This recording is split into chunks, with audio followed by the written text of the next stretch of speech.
Hi everyone, this is Alex from China App Dev team. Welcome to today's webinar, and the topic today is about how to win in the US market. As you can see, there are different languages on this slide because this session will be presented by 4 different teams: Japan, Korean, China, and Vietnam. And here's the agenda for today's session. So the first part is about the market overview, and the second part is about US strategy in this market. And then the last one, which is very important one, is about the vertical insights. We will give you a deep dive into education, finance, and tools and utility. And without further ado, let's get started. Hey everyone, my name is Neil. I'm from the APAC IGT team, and today I'm going to be talking a little about the US market, some amazing and interesting insights about the app business on the fintech market. So the first thing I like to start off with is some numbers, some interesting numbers. So as you can see, the population of the US is around 328 million, and this makes it actually one of the largest countries in the world. But what is more interesting is we see that the mobile user population is extremely massive, around 241 million. And the total revenue generated only from apps, not games, just apps, stands around $26 billion. That's massive. It's actually the largest in the world. And the most interesting point is the revenue year-on-year growth stands at 46%. So that's a very good sign. It means that there's a lot of incremental revenue that's being generated across all of these verticals. Finally, the one last point I want to touch down is the split between Android and iOS. We see that iOS contributes to almost 60% of the entire market share. This is unlike most other markets where the Android portion is slightly larger. So that's a point that we need to keep in mind.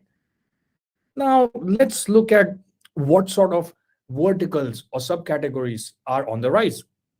Well, overall, if we look at the overall picture, what we can see is that the downloads have not shown as much of growth, from have grown really fast. So that's a very interesting point over here. But if we look at the categories that grew the fastest year on year, when we specifically look at the revenue, we can see categories such as meet new people, live video sharing, as well as comics and manga and social that are growing. What is meet new people? Meet new people is a hybrid between dating and live video streaming. So it's where you match up with random people and you can actually have a video conversation. So it's sort of like friendship/dating, but a very new and interesting upcoming vertical. We see live video streaming, which is nothing new, growing quickly as well. And finally, a couple new verticals, one being comics and manga. We see it's growing very fast in the US, although the size of the business is smaller. So that's what we see overall from a subcategory point of view.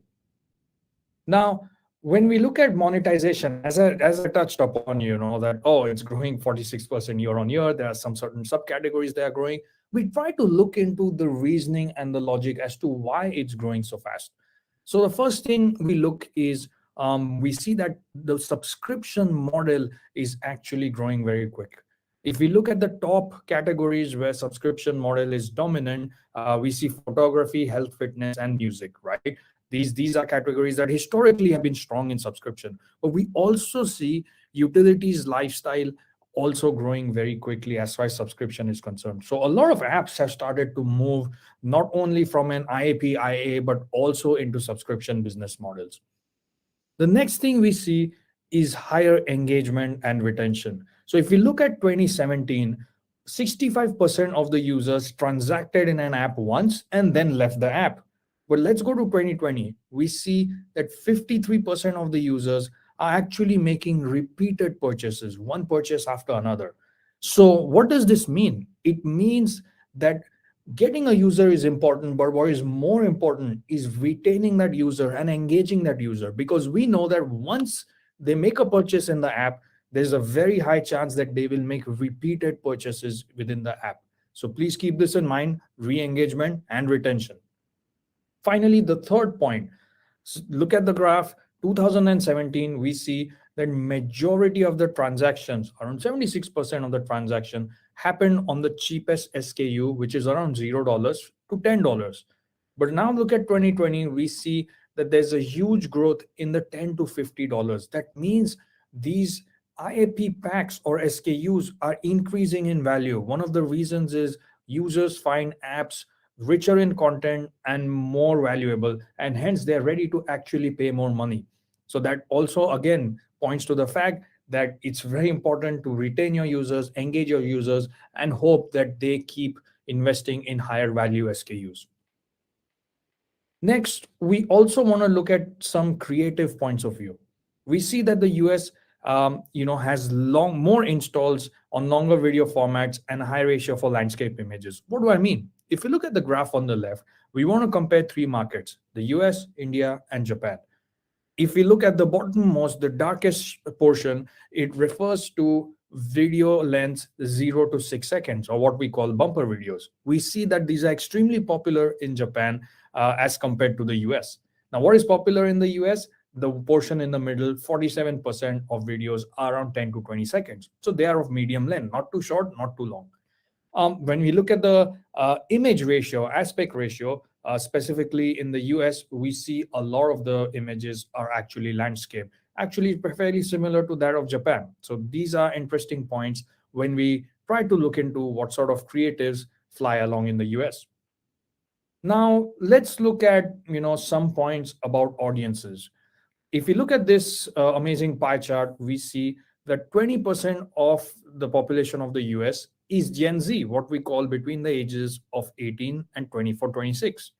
But what is more interesting is if we dive deeper into what Gen Z is, we see that more than 25% of Gen Zs are actually Hispanic or non-white. So we see that Gen Z is extremely diverse. If we only look at the adult population, let's take out the children and let's take out infants, we see that Gen Z almost accounts for 44% of adult population. So that's like 30 million plus. So this is an extremely important subset of audiences in the US. Now, one interesting point that we also saw over here is that Gen Zs spend a lot of time on multiple social networks. But if we look at Gen Zs, if we compare Gen Z and non-Gen Z populations, which is the blue and the red, we see that Gen Zs have a way higher index on two platforms, specifically YouTube and Instagram. And they have a very low index compared to non-Gen Z on Facebook. So these are actually some very interesting points when we look at how Gen Zs interact and how they spend their time, because that's an important fact to learn. Finally, we try to understand more about habits of Gen Z. So if you look at the graph on the left, we see that 18 to 24, that is Gen Z, 47% of them have used some sort of AR features in the app. Now, by AR features, it could be filters, for some sort of TikTok or photography app, or it could even be, in something similar to Pokemon, etc. Right? So we can see that Gen Zs are extremely adept at using new age technologies. Now, if you look at the graph on the right, it states that 52% of Gen Zs in the US have actually already engaged in some sort of fintech app, and it's growing by 14%. So this is a very interesting point where we see that Gen Z is leading fintech adoption in the US. They're also eager to invest cryptos. I'm going to talk a little later about the growth in fintech apps and the growth in all sorts of stock investment apps, which is being led by Gen Z. Now, with this, I'm going to pass it on to my colleague. Thank you. Okay. Hi, I'm Yoshi from Google Japan. From here, I would like to introduce user acquisition strategy in US. There are many types of products in app campaign, and you need to consider the appropriate strategy for each phase of exporting to US. First, if you're planning to launch your Android app in the US and will be releasing it with a different app ID from domestic one, please use app campaign pre-registration. At the launch phase, which is the most important moment for your app, we recommend using max installs to maximize opportunity within your budget and get as many users as possible. Also, even if you set target CPI with AC install, please set a high target to expand the chance at an early stage. Once you acquire enough users in the launch phase and your app has become popular, let's aim for users with higher retention and in-app conversion rate. The perfect product for this solution is AC Action, which optimizes in-app events. AC value is also good at this point, since it's automatically bid to achieve the ROAS you set. If your users stop using your app, you can then try AC engagement to make them to come back. By conducting these strategies, you can boost your user acquisition in the US from the beginning and also get more users over time. Now, which of the product I just introduced is used the most? The answer is AC Action, which is very important no matter what phase your app is in.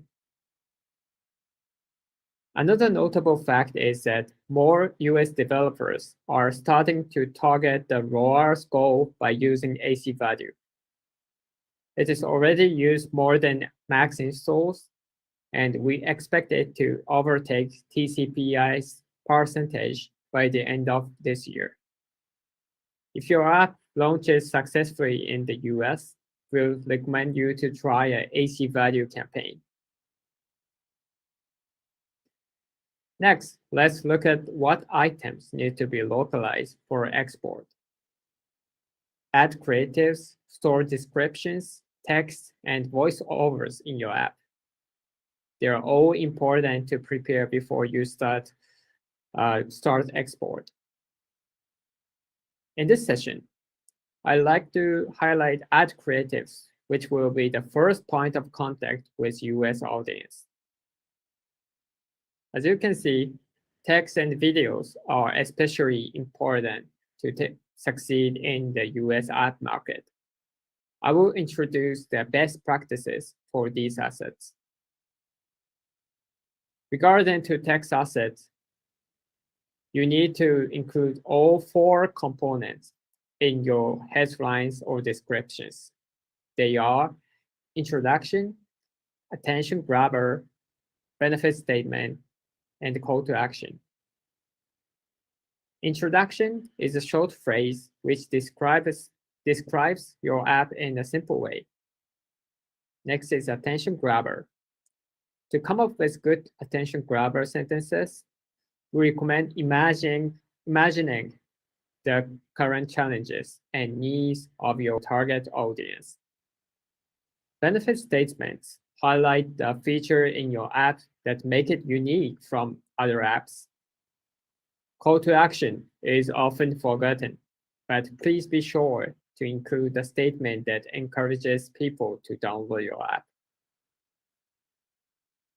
Regarding to text asset best practice, first and most important point is to cover all the video aspect ratio to give chance for your ads to be shown in all available networks.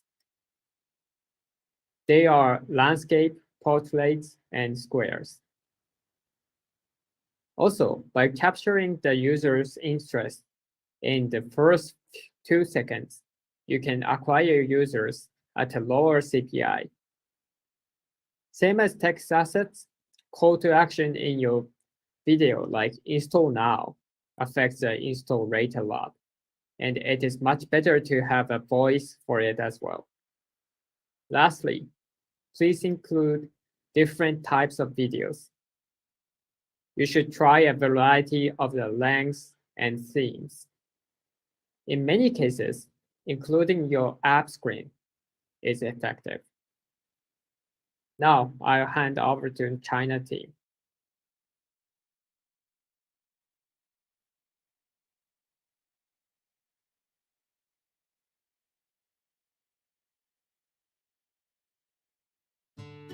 Hi, I'm Dabin Lee from Korea AppDev team, and the first vertical to cover is education.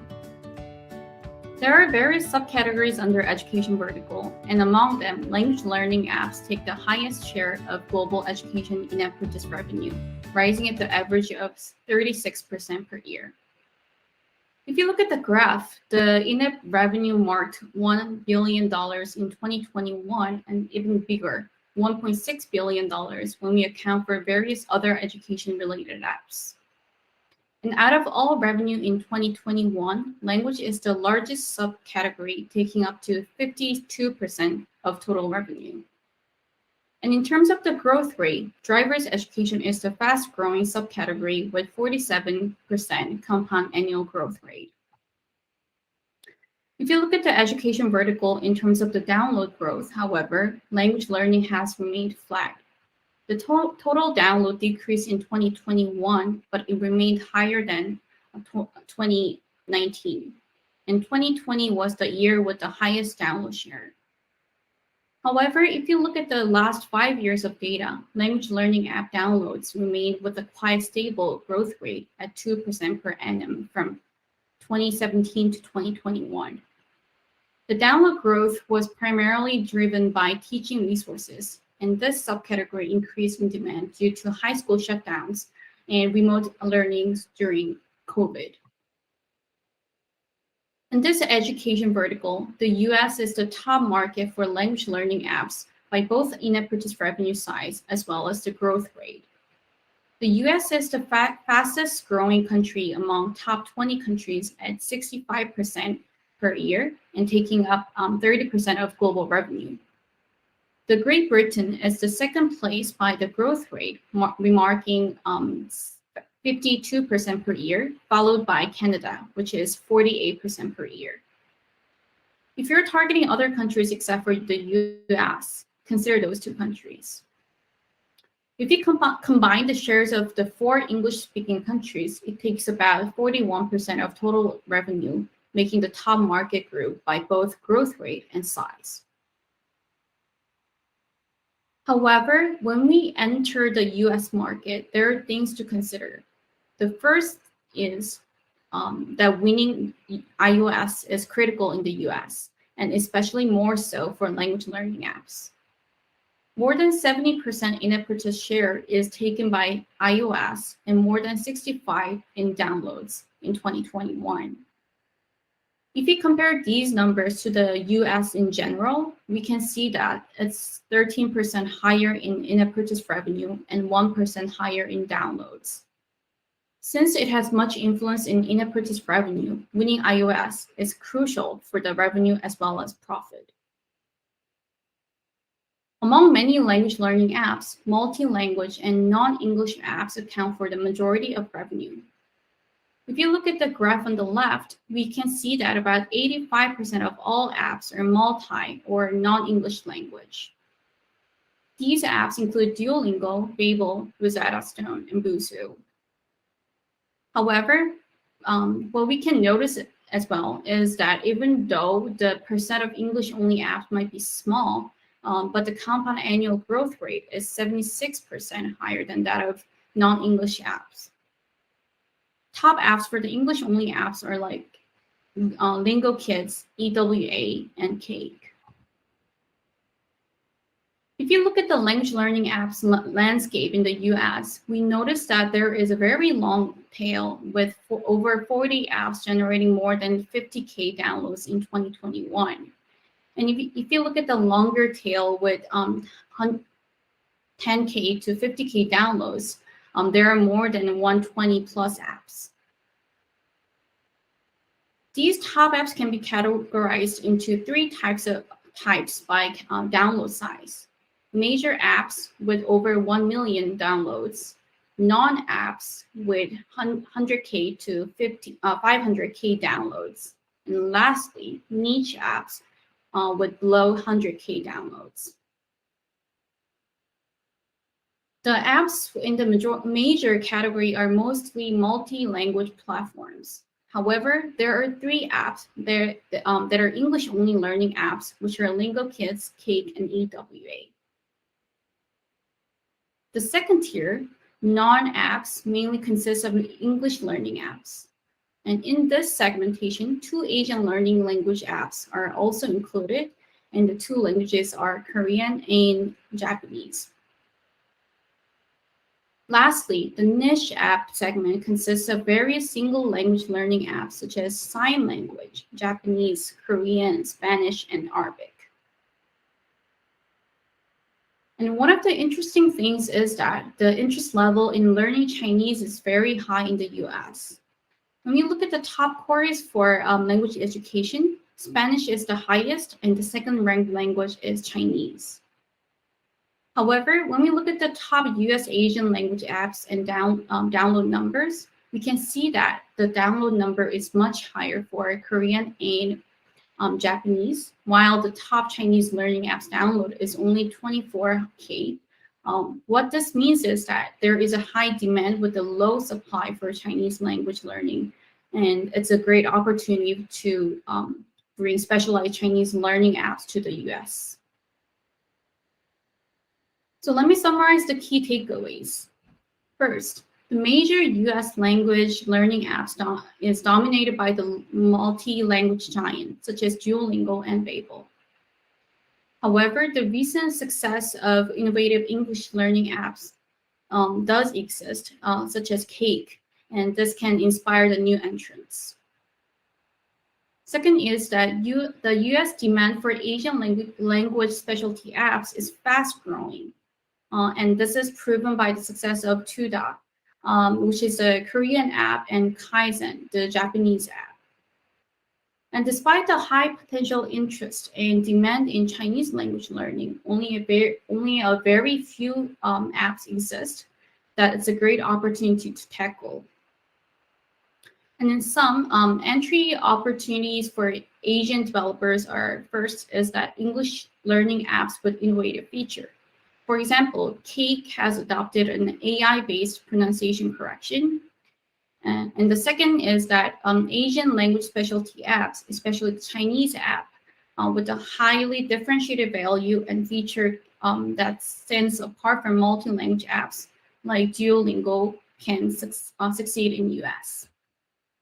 For example, the learning Korean through K-pop is a very special feature. So this summarizes the education landscape in the US, and let's talk about how we can apply Google AC solutions to education apps in the US.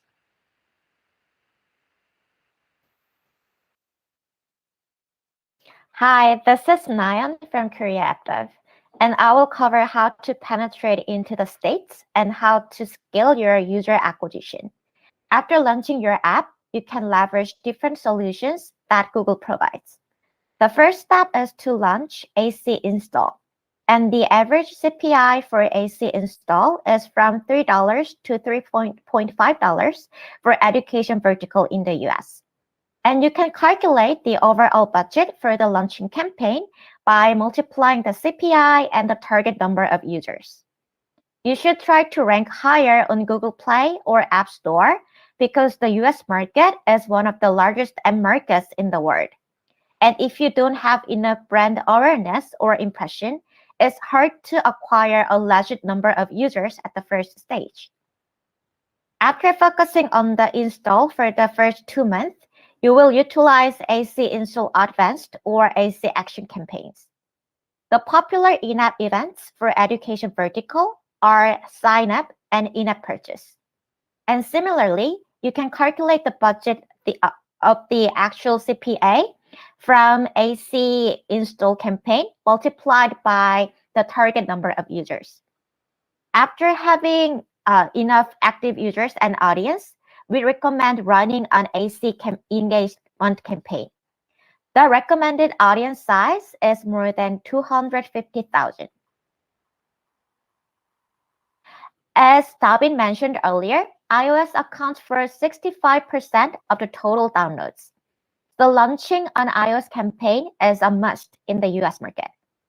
The most important events of education advertisers are sign up, tutorial complete, and in-app purchase.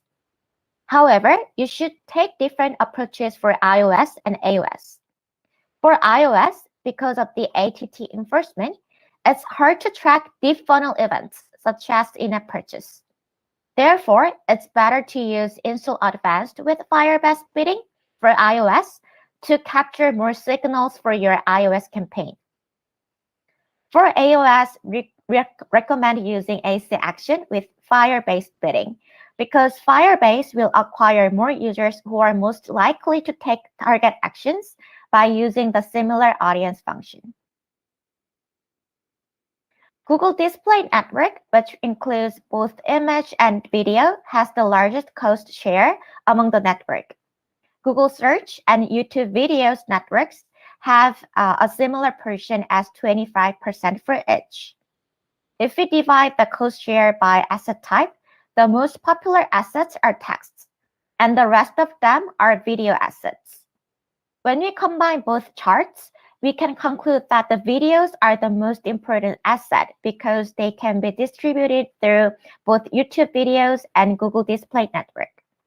In the later section, we will focus on the text and video assets data to discuss further creative strategy.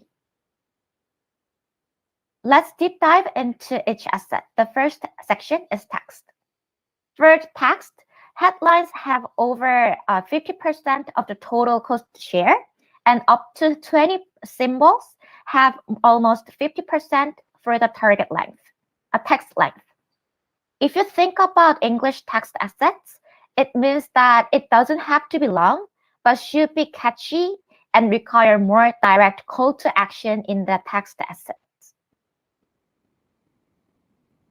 For video assets, the landscape video drives more than 60% of the total installs. But the interesting thing about this chart on the left is that portrait video has more than 30% of the total install, which means the portrait can catch eyeballs of the mobile users more efficiently. The view rate shows this evidence more clearly. The view rate of portrait video is higher than the others, and it is recommended to upload some of landscape videos and at least one of the portrait videos for the United States market. Lastly, in the education vertical, relatively longer videos such as 20 to 30 seconds and more than 30 seconds videos are popular.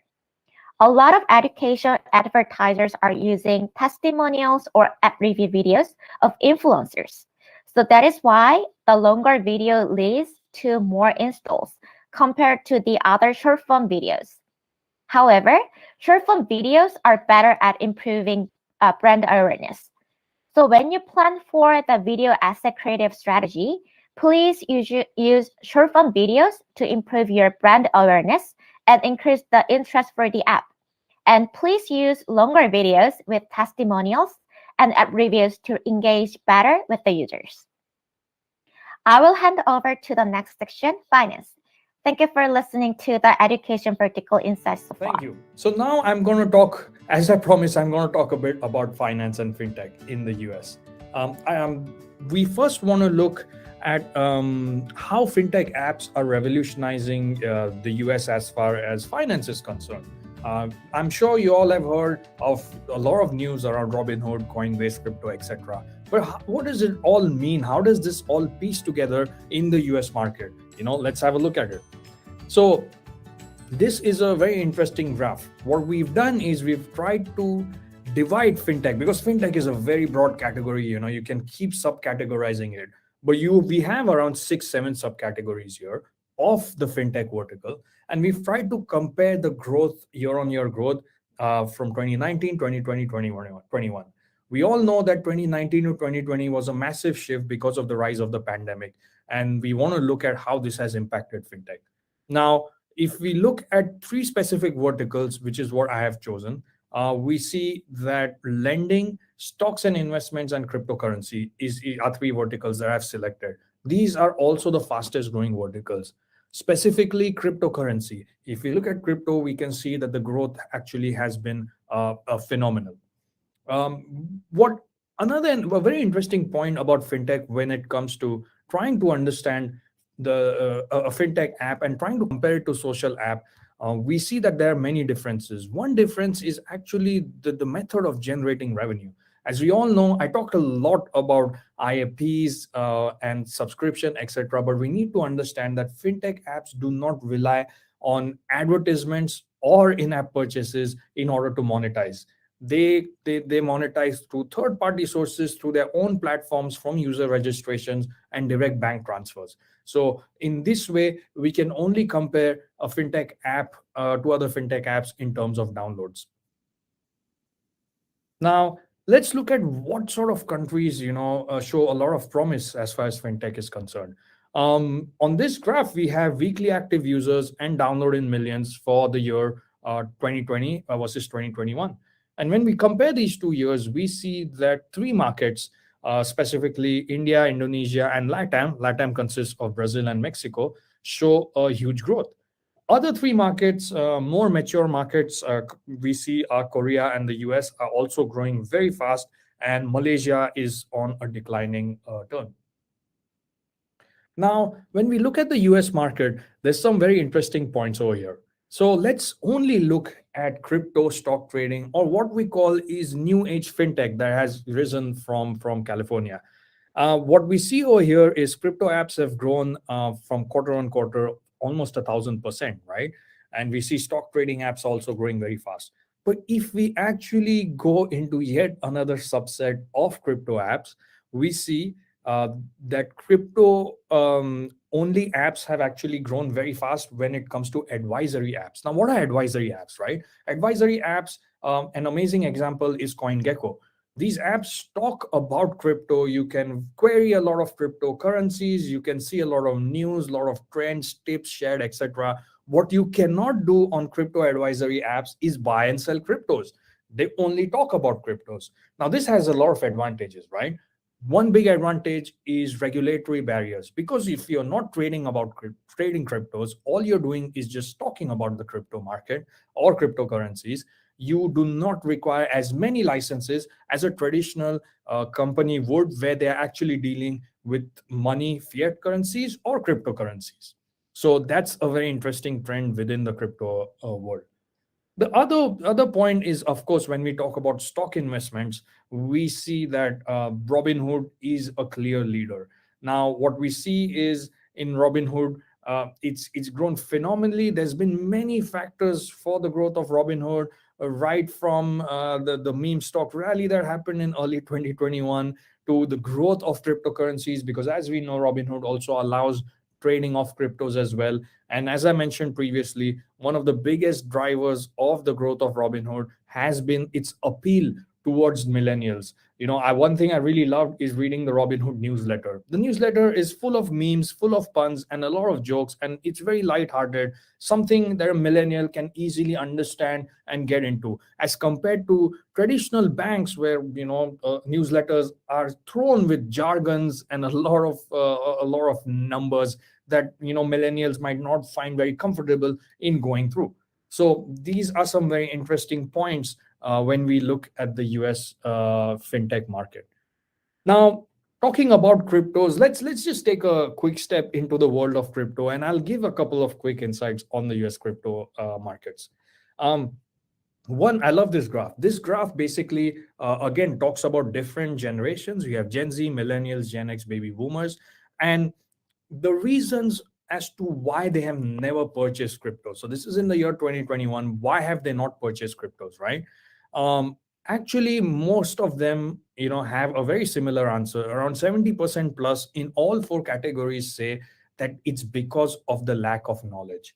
It's not because it's not mainstream or it's not a good investment. Of course, a lot of people worry about many factors such as legality, but a lot of them just don't have enough knowledge. So one very important point that I always stress for any crypto or any financial app is have some sort of a platform where you can educate your users as to what is the world of crypto or lending or any sort of financial instrument. How can they go about it? How can they understand what is risky, not risky? Financial education is extremely important as far as any new fintech platform is concerned.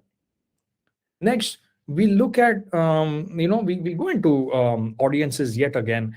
And the graph on your left talks about what sort of audiences are interested in crypto. So it's essentially male millennials have made the highest share of crypto investment. If we look at males between the ages of 25 and 34 in the US, almost 15% have said that they have invested in crypto. Average American share was around 5%. So we can say that this demographic, which is males between the ages of 25 and 34, have an index of 3x. That's an extremely high index. Also, what I love looking at is what kind of interests do these audiences have. So if we only look at the US audiences that are interested in crypto investments, and we want to know what sort of hobbies or what sort of things do they like, we can see that almost 14% are business travelers. So we can say that crypto investments and business travelers, sports players, car buyers, and mobile payment users have a very high affinity. You can go through the graph and look at certain points that really stand out and can appeal to a platform when you try to go into the world of fintech. Finally, I am going to leave with one last slide where we talk about fintech apps in particular. So when we look at the first graph on your left, from the year 2020, we saw around 8 million app installs for crypto apps. But in year 2021, that became 41 million. That's a growth of almost 4x. And 41 million is a huge number when we compare it to the baseline population of the US. When you look at the top 3 apps, Coinbase is by far the largest app and is the market leader, but other competitors are catching up real quick. We have Crypto.com and Binance, which are at number 2 and 3 as far as the app market is concerned. When we look at the websites, it's slightly similar as well. We look at the Coinbase being by far the largest website for crypto trading when it comes to the US. Now, the interesting fact over here is that 30% of users that visit Coinbase actually use the mobile web. So this means that any crypto product that actually goes into the US has to think about product development on 3 fronts: app, web, as well as mobile web. And that's a very interesting suggestion that I can actually give. So with this, I'm going to call it, the end and pass it on to my colleague who will take you through some other verticals. Thank you so much. Okay, now you have already know the market dynamics. We are going to give you a couple of tips to help you improve the ads performance. And the first one, very important one, is choosing right actions. So I want to highlight those 3 actions in lending vertical, like loan approval and pay and reapply. Those 3 are very important, but they all happen on the server side. So in Google, using Firebase, server-to-server solution can help you to capture those important actions. And and that's the first one. The second tip is actually about using right campaigns at different stages. Please click the slide. Yeah, so for the very first stage, when you launch your campaign, it's very important to collect user data. So we suggest you to use AC install campaigns to help you to get as many data as you need for the next stage. And over to you, Mike. So during the growth stage of the app lifecycle, advertisers should allocate more budget to app campaign for action to drive higher funnel in-app events such as register or apply for loan actions. And the KPI should be smoothly moved from CPI to CPA for the in-app events, which matters to you. And if your app has entered a relatively mature stage where you and your team may mainly look at ROI at this time, we recommend you consider driving your existing installed high-valued users back to the app by adopting app campaign for engagement.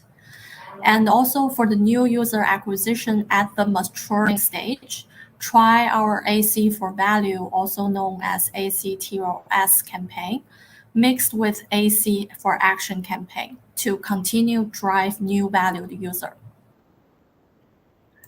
Okay, great. Thank you, Alex and Wendy, to point out the importance of event selection and app lifecycle strategy on finance vertical. So now I will move to app campaign strategy for finance vertical while exporting to United States.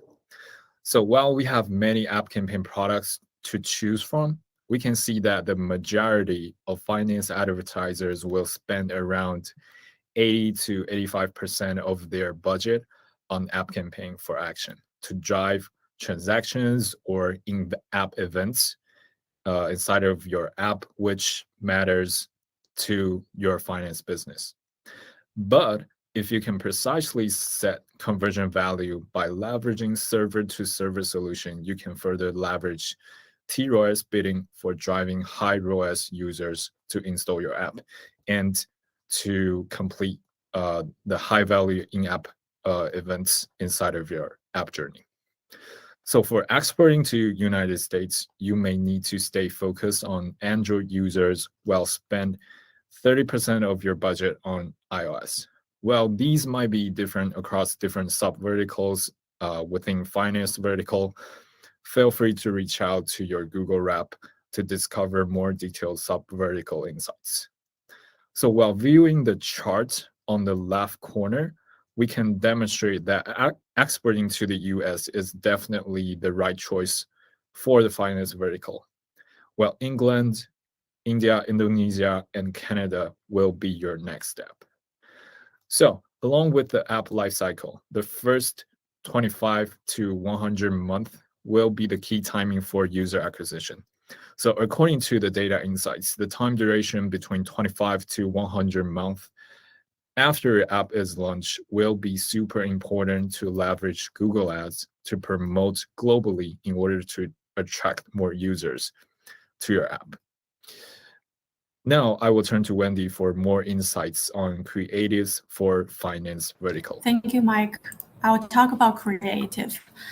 So many developers have asked us the same question: what kind of creative can get more exposure opportunities in the US? We can tell you that an ad that attracts both viewers and attracts to Google's variety of networks has this following characteristic that we talk about. One is the description font needed to be very obvious. Two is there are sometimes real person interpretation, actor or actress in the video or image. And at the same time, three, it shows the classic user interface of the app itself. So tell your design team to start producing more of creatives with these factors, and you should be good to go. So let us click on the examples to give you an idea. 1 in 7 children does not have enough Hunger food is to live a entirely healthy and solvable. active life. What does it take to solve hunger? All it takes is 80 cents and a few taps on your phone. With the Share the Meal app, you can share your meal.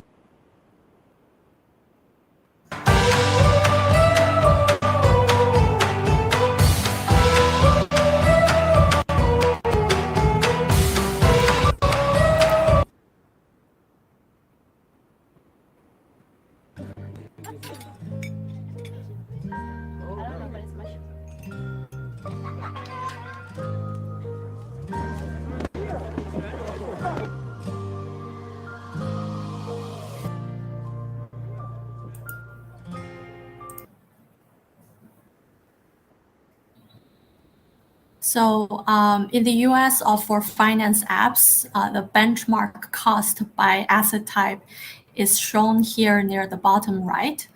Although we see a clear weight difference, a reminder for you from us is that we do hope you to make a perfect asset coverage while running ads in the US. App campaign is actually aimed to find you the next cheapest conversion. And we never know at this moment where the next cheapest conversion may come from of your campaign. It may come from text or image or video. So always following the best practice is highly recommended. So here's the campaign tips that we run for US fintech. Thank you. So off to our colleagues to give you more user growth insights on tools vertical.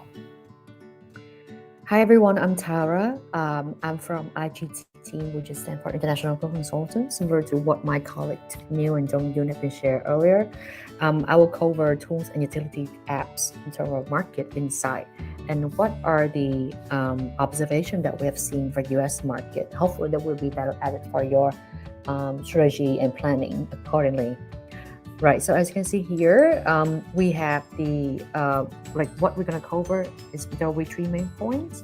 You can see here there's global trends, right, and then later on I'll go through what are the like devices or categories that are rising in US market, right, and what are the top apps, for instance, that are like gaining a lot of traction in terms of both downloads and revenue for in-app purchase.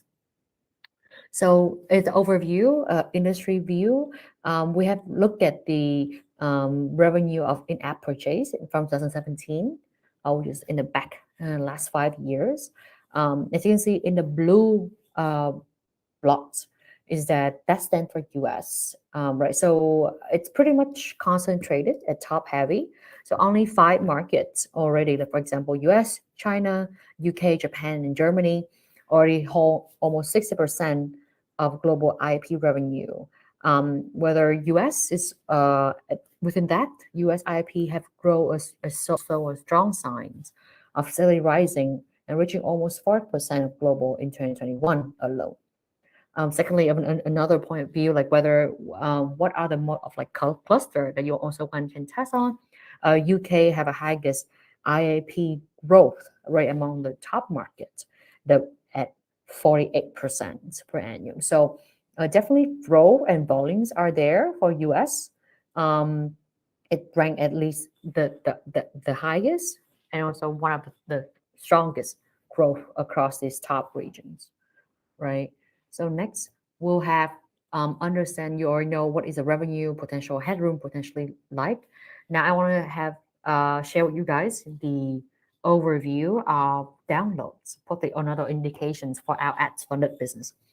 So as your right hand side here is the representation for downloads, and left hand side is IIP in millions, and downloads also it be indexed in millions. And this is data from last year across countries globally.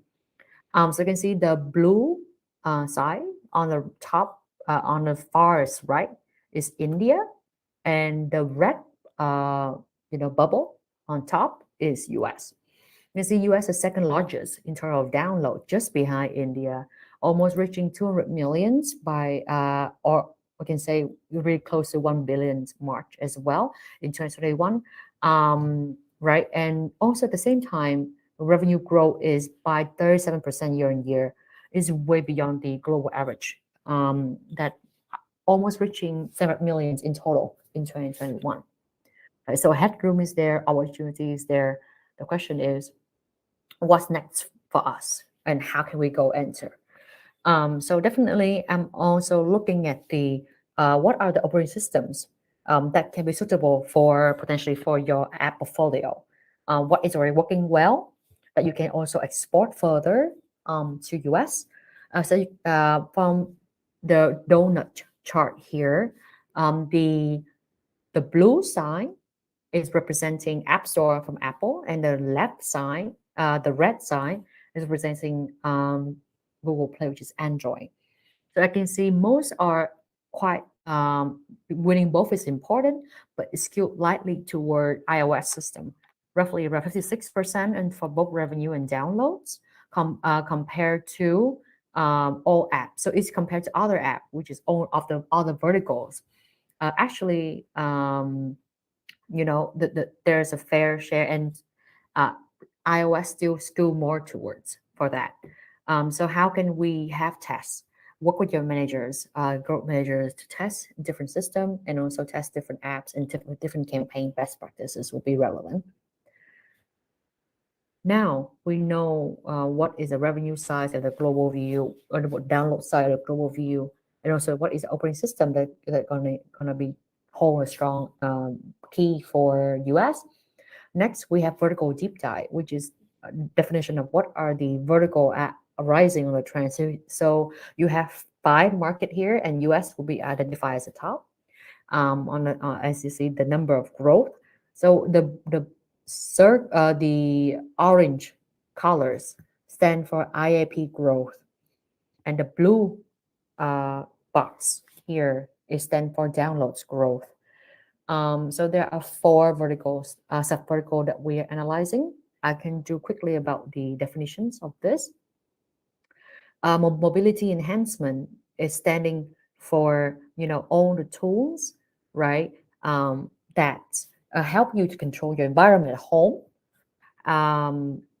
Lifestyle management, however, is tools that add value to life. For example, save time, help communicate, like clocks, alarms, calculators, XYZ. And then we have device enhancement. It's standing for tools that add value and functionality to a phone. For example, screen capturing tools, network connectivity, file converters, XYZ. And last, we have device management. It stands for tools that manipulate the system to help elongate battery life. For example, storage and backup, system management, privacy and security tools. Like it's mainly Android based right now, but definitely finding new ground also on iOS. Right, so you can see that among this, mobility enhancement have the highest growth on both IAP and download growth at 86% and 8% respectively. Right, so definitely this is one of the highest growth in terms of in the past 5 years, and this one we're gonna go. That's why we're gonna go deep dive to this sub vertical. So in here, there's a lot of number here, but I will share out the key message. So number one, the population with the population of 300 million people, definitely is a headroom for us to expand all of the tool categories. They have exceptional IAP growth of 12 times from over the past 5 years, at least grow by 80% year on year since 2017. And among which location tracking apps have its most successful package. And I will share with you what are the top location tracking apps later on as well. But however, definitely we're seeing the biggest growth in 2020, but slightly decline, slow down in 2021, but still there's still a upward trend, right? With the with downloads, remote control app had the highest in terms of share wallet, roughly almost 50% of totals. And screencasting, we see the highest growth. Right, so if we looking for ads from the business, definitely remote control and screencasting will also be another two vertical that we can focus on. And there's also top player that we rank by IIP revenue, and here you can see this by millions in terms of revenue size. So it's also again quite similar with the global trend. Is quite top heavy centric, which is 22%. 22 companies record on like 1 million plus in IIP revenue in 2021, and 70% of the vertical, that also coming, revenue coming from them, and among which Live 360, which is under location tracking, account almost for 30% of total. So you can see that there's a big player dominating the market, and there's a lot of diverse advertisers and developers also want to enter the market. Right. So we can go to so now we know location tracking is driving the highest growth by IP. And then here is the quick view in terms of how is the revenue contribution across sub verticals that play out. You can see on the left hand side, location tracking, which is on the yellow box here, account almost for 30%, 80% of that revenue in 2021.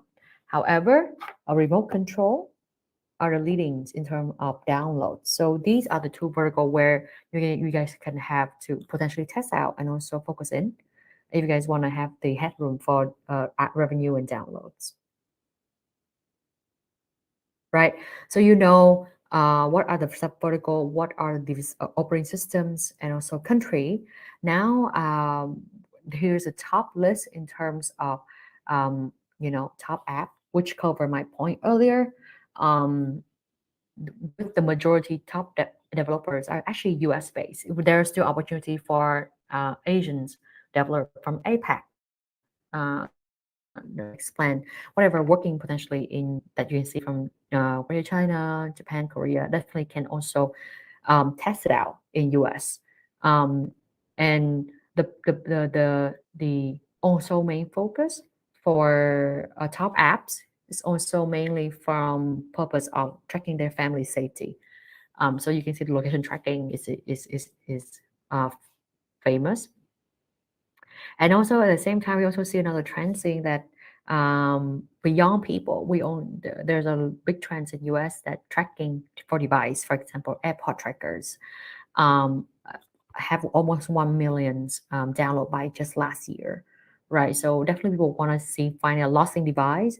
I have 2 AirPods and I lost one of it already. So definitely this is going to be useful tools to use, right? So as you can see in summaries, US is one of the top countries globally, both in terms of revenue and share of wallets, and it's growing over the year. And operating system in US is mainly both iOS and Android, but skewed toward more to iOS. So how can you have a strategy there as well is important. And definitely downloads grow with top app is skewed toward like location tracking is leading into revenue, and IAP is leading by remote control. Ads funded is leading by remote control. So how can we have those strategies and more detailed approach? Definitely, we're happy to work together with Google Account Manager and our team to provide you further details. And thanks for this. And next, I will share this session to the next speaker, which is Hua, going to share more about the app's best practice. Hi everyone, my name is Hua and I am the Growth Manager from Google Singapore. Today I will be talking about the best practices on setting up a UA campaign for tools and utilities. Now, for an average app cycle, we would split it into 3 stages: launching, growing, and maturity. For each stage, the focus and the goal should be different, and thus the relevant Google solution will be different as well. Now first, let's take a look at the launch stage. We should focus on driving install counts as well as building user knowledge. And so it's natural for the app developers to set up the foundation clearly with building creatives, integrating Firebase, and running AC install campaigns. We'll be talking about this a bit deeper in later slides. Once you've got the ball rolling, it's time to grow the business and focus on driving quality users through identifying critical user journey steps and utilizing action campaigns. This is also the time for developers to start thinking and introducing IAPs or in-app purchase options in their apps, especially for the US market, since this has a high preference toward high-quality paid products. Now, lastly, let's take a look at the maturity stage. Here, the main focus of us will be on sustaining the product while optimizing for the lifetime value of our users. This is when solution like engagement or TROAS campaign can significantly drive up the user value in the long term. Next, let's take a look at the creative trends for TNU vertical in the US market. In terms of the campaign type, you can see that majority of the ad spend are on AC and value campaigns. Now, this is critical for new developers to take notes because a lot of them are still relatively new and still focusing mainly on install campaigns, which is not advised in the long run. Next, you can see that Android is still the dominant platform for TNU in the US, as well as the asset types. Surprisingly, or unsurprisingly, GDN is still the dominant network, but search will always be a relevant channel since it is a driven user demand. Last but not least, in terms of ad network, you can see that surprisingly, video is preferred over image asset for the US market specifically. I think this might be coming down to a storytelling kind of aspect where people want to focus more on the video, right? Now, let's switch it up a bit. This is the famous Pyramid of Giza. Isn't it so beautiful and magnificent, right? I want you to think of your business as the pyramid. Now, like any other structure, if you want to build it tall and for it to stand the test of time, it will need to have a strong and steady foundation. And that foundation is Firebase.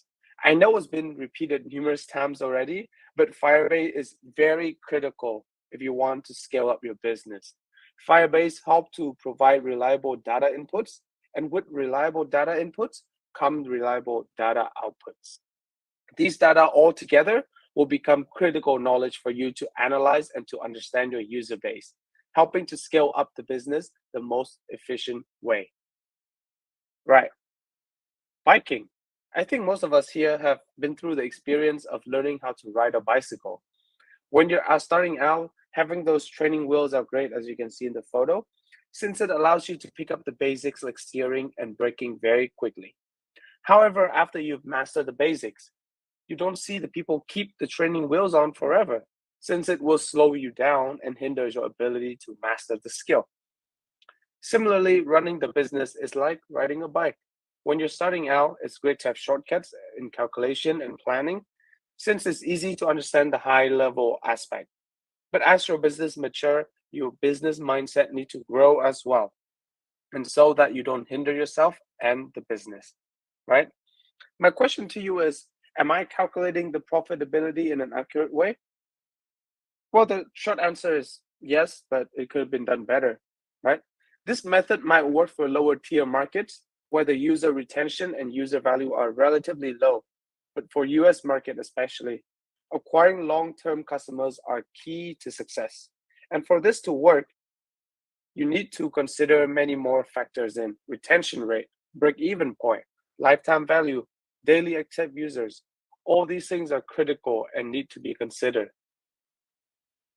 Now, let's end it off with some extra tips and tricks that you can feel free to take a screenshot of. And there's a few bullet points that I will not list them all out. Thank you all for coming to the event. I will pass it back to the organizer to close off. All right. Thanks everyone for watching this session, and please do reach out to your account manager if you have any questions, and if you want the link of these slides, please also let them know. And also please fill out the poster survey and let us know your feedback. All right, looking forward to future sessions, and see you next time. Bye bye.